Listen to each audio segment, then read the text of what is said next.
Heyo people! You know what this is, it's the Aura Kingdom patch notes for May. And this time, let's start with the new Eidolon. I haven't really been doing Eidolon reviews lately as it is a little boring when I can't afford them to show you them in action, but I thought I'd take a look at Shamal here just to say what I can without actually having her. In a nutshell, she's a dark element on-field DPS type Eidolon, but I think she lags behind Eris in terms of potential. Only one of her skills really needs upgrading, and her default stars include dark element skill damage, which is nice, but Eris has better DPS support effects. Her skill seal effect is nice too, but it's tied to the same skill that can get a dark damage debuff, meaning if you wanted to use it for carefully timed enemy skill interruption, you can't keep that dark taken debuff on the enemies, though that's a moot point for nukers. And lastly, her party-wide buff skill is just move speed. Anyway, based on that really quick analysis, I think if you're looking for a main dark Eidolon to fully invest in, Eris is still a better choice. Moving on, we have a couple of events. First up is the Navea Fish King, which is running daily at 1400 and 2200. Bring some level 70 plus bait and fish him up for a chance at vouchers for Otohime fragments or a key. The first day I went, I brought S30 bait and that didn't actually work, but that was also silly since it's a waste. Stick with the bait right at level 70. The fish also drops some furniture and LP. As a reminder, Otohime is an amazing Eidolon that is good for any class, enemy element, any build due to her buff skill, which adds an extra tick of damage to every hit for 10 seconds. She is amazing and you can just quick swap in and use her buff, then swap back to your elemental damage Eidolon. Next up, we have the Soul Crystals for Guildhall Eidolons. By grabbing the quests outside of the Temple of Gaia, you can get your hands on Zashi, Uriel, Zephyrin, and Pandora Soul Crystals. 4 of the crystals fuse into a Guildhall summon to fight for a fragment. They can be soloed no problem by late game players, but they are a lot tougher than the ones in the temple itself. So if you're not one-shotting everything in all Gaia modes, you will probably need to bring a friend or two to beat them. If I was smart, I would have been farming some over the past few days to show you some on screen, but I'm not, so add another coffee to the table, I guess. There is a costume event going on in Helonia Coast, and the quests themselves are really just a lot of auto-pathing, so I won't bother with the guide for that. But check out the costumes. They have the shoujo manga glasses and the pixelated sunglasses back, but unfortunately, those and the new costume pieces are not archivable, so unless you want to use them, there's not really any incentive here. However, hidden on the last page of the exchange is what I consider to be the best event costume hat, the Lavender Bunny. This beautiful creature can be yours, and it can be archived. It will gently pat you on the head. Highly recommended. Next up, we've got some new big world bosses out and about. Santa Tyr in Demerek and Santa Ayako in Blizzard Berg. These are the same tanky monsters as the last Eidolon World boss, but this time we have top 3 DPS only special boxes that guarantee frags. Or they would if they had been implemented properly. They can't be opened right now. So here's hoping those get fixed soon. Hey, look, Tyr likes me, I got a fragment out of the normal box.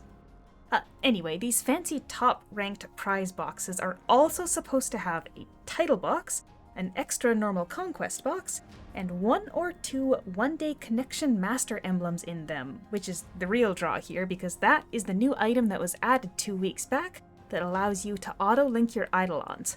But before we get to those, real quick, we have the 1G reset back on, so if you need to or want to play with your stats, now is your chance. We also have the floats event on in Navea at 6, 6:30, 7, and 7:30 p.m. So pick up your festival buffs by standing near the floats. These are the ones that last 24 hours and do not count down when you're offline. Okay, back to those Connection Master emblems. Right now, they are only in the XP store, so aside from the World Boss event right now, assuming that those really are going to be in the packs once they're fixed, they are a cash item. By using them, your Eidolon links limit for the day will be increased by 50, and you can use the auto-link system. You just check the boxes and manually start the first link, then you're set. The system will auto-chat between links to try to keep their energy up, and if you have energy beads in your inventory, it will also auto-feed them if they run too low to continue. So, grab some out of the LP store and keep them in your inventory.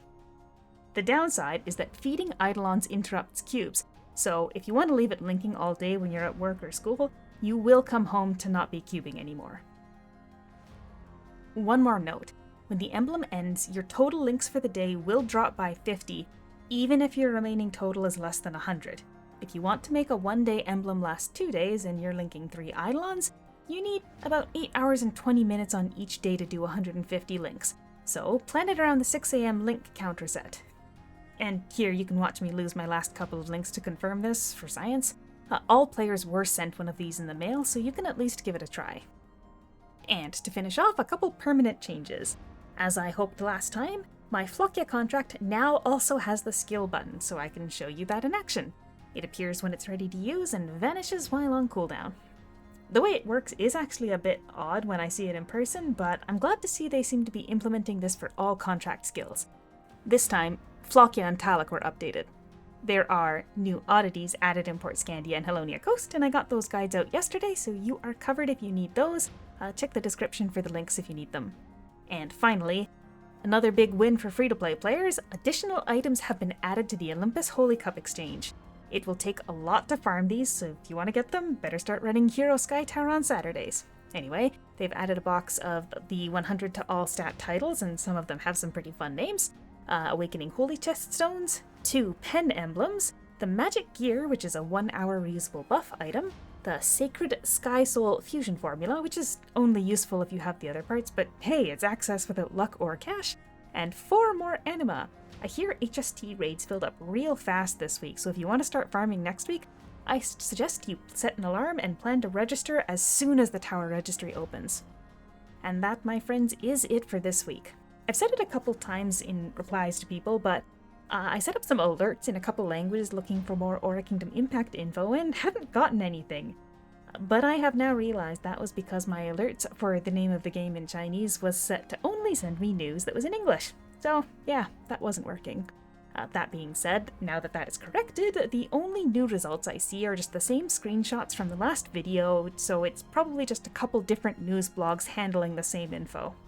So, here's what I got that is new. I have 4 links to English language ads for the game on YouTube. If you guys are interested, I could do like a reaction and a close look at them to see if there's any secrets hiding in them that only an experienced player could glean, but I don't know. Let me know if that's what you want to see. Anyway, that's it for today. Thanks for watching, and we'll catch you next time.